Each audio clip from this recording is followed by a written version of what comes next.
जाल निजुक्ति पत्र दे जेल गले शिक्षक बलांगीर डीडब्ल्यू कार्यालय चाकरी पर जाल निजुक्ति पत्र दे फसी युवती को मिला न्याय अभियुक्त शिक्षकों को गिरफ्त कला पुलिस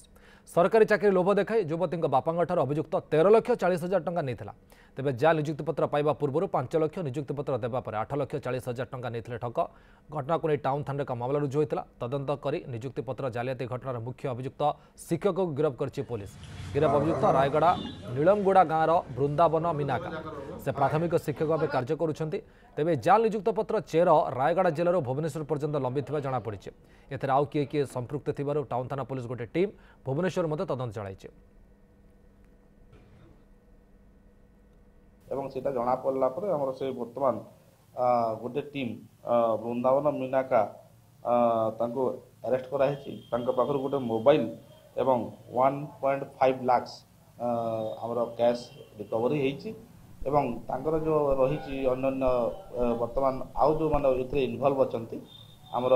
एसपी बलांगीर सामन निर्देश टीम भी अछंती एवं तदंत करा होछि एवं निश्चित भाव जोटा रूट जोटा अछि केस रो निश्चित भाव धरिकी बाहर करूँ।